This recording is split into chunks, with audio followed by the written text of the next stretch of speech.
معزز احباب گرامی، دنیا کی مختصر سی زندگی کے بعد ہر انسان موت کی گھاٹی کو عبور کرتا ہوا عالم برزخ میں پہنچ جاتا ہے۔ یہ ایسی حقیقت ہے جس میں انکار کی کوئی گنجائش نہیں۔ ہر انسان روزانہ اپنی آنکھوں کے سامنے جنازوں کو اٹھتا ہوا، قبروں کو بنتا ہوا اور ان میں انسانوں کو دفن ہوتا ہوا دیکھتا ہے۔ جاہل سے جاہل، مغرور سے مغرور، طاقتور سے طاقتور انسان بھی اس حقیقت کو جھٹلا نہیں سکتا۔ انسان کی عبرت کے لیے یہی چیز کافی تھی کہ دنیا کی بے ثباتی اور ناپائیداری انسان کے دل و دماغ میں بیٹھ جاتی اور انسان دنیا پرستی کو چھوڑ کر خدا پرستی کی طرف اپنا رخ موڑ دیتا اور انسان اپنی زندگی کو اللہ کے احکامات کا پابند بنا دیتا تاکہ مرنے کے بعد اللہ کے سامنے شرمندگی سے کھڑا نہ ہونا پڑے اور اللہ کے انعام و اکرام کا مستحق ٹھہرے جس کا وعدہ اللہ تعالی نے اپنے بندے سے کر رکھا ہے۔ پیارے دوستو، ایسا ہی بیان کہ جب کوئی شخص اللہ کے حکم کی پیروی کرتا ہے تو اللہ کس طرح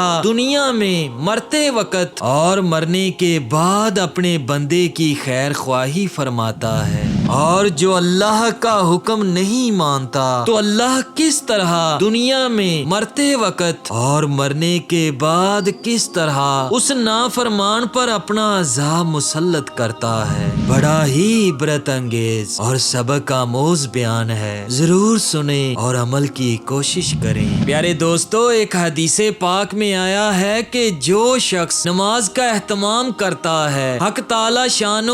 5 طرح سے اس کا اکرام و اعزاز فرماتا ہے۔ ایک یہ کہ اس پر سے رزق کی تنگی ہٹا دی جاتی ہے، دوسرا یہ کہ عذاب قبر ہٹا دیا جاتا ہے، تیسرا یہ کہ قیامت کو اس کا اعمال نامہ دائیں ہاتھ میں دے دیا جائے گا، جیسا کہ اللہ تعالیٰ کا قرآن مجید میں پاک ارشاد ہے کہ جن لوگوں کے نامہ اعمال داہنے ہاتھ میں دیے جائیں گے وہ نہایت خوش و خرم ہر شخص کو دکھاتے پھریں گے، اور چوتھا یہ کہ پل صراط پر سے بجلی کی طرح گزر جائیں گے، پانچواں یہ کہ حساب کتاب سے محفوظ رہیں گے، اور جو شخص نماز میں سستی کرتا ہے اس کو 15 طریقے سے عذاب ہوتا ہے، 5 طرح دنیا میں اور 3 طرح سے موت کے وقت اور 3 طرح سے قبر میں اور 3 طرح سے قبر سے نکلنے کے بعد۔ دنیا کے 5 عذاب تو یہ ہیں: اول یہ کہ اس کی زندگی میں برکت نہیں رہتی، دوسرا یہ کہ صلاح کا نور اس کے چہرے سے ہٹا دیا جاتا ہے، تیسرا یہ کہ اس کے نیک کاموں کا اجر ہٹا دیا جاتا ہے، چوتھے یہ کہ اس کی دعائیں قبول نہیں ہوتی، پانچواں یہ کہ نیک بندوں کی دعاؤں میں اس کا استحقاق نہیں رہتا،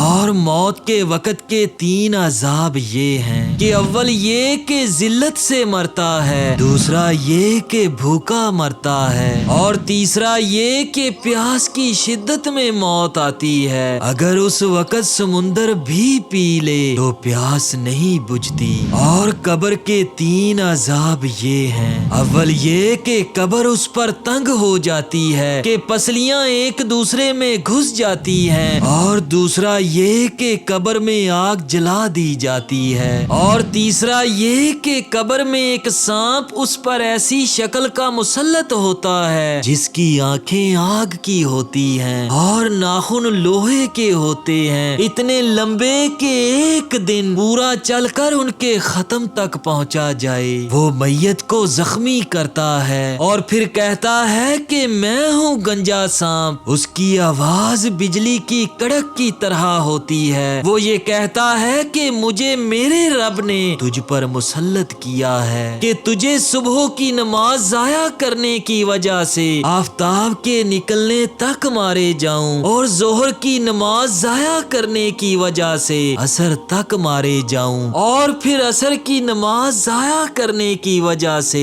غروب آفتاب تک اور مغرب کی نماز ضائع کرنے کی وجہ سے عشاء کی نماز تک اور عشاء کی نماز کی وجہ سے صبح تک مارے مارے جاؤں۔ جب وہ میت کو ایک دفعہ مارتا ہے تو اس کی وجہ سے وہ مردہ 70 ہاتھ زمین میں دھنس جاتا ہے۔ اسی طرح قیامت تک اس کو عذاب ہوتا رہے گا۔ اور قبر سے نکلنے کے بعد 3 عذاب یہ ہیں۔ ایک یہ کہ حساب سختی سے کیا جائے گا، دوسرا یہ کہ حق تعالی شانو کا اس پر غصہ ہوگا، تیسرا یہ کہ جہنم میں داخل کر دیا جائے گا۔ معزز احباب گرامی، یہ کل میزان 14 ہوئی۔ ممکن ہے کہ 15واں بھول سے رہ گیا ہو، اور ایک روایت میں یہ بھی ہے کہ اس کے چہرے پر 3 سطریں لکھی ہوئی ہوتی ہیں۔ پہلی سطر اللہ کے حق کو ضائع کرنے والے، اور دوسری سطر اللہ کے غصہ کے ساتھ مخصوص، اور تیسری سطر یہ کہ جیسا تو نے دنیا میں اللہ کے حق کو ضائع کیا،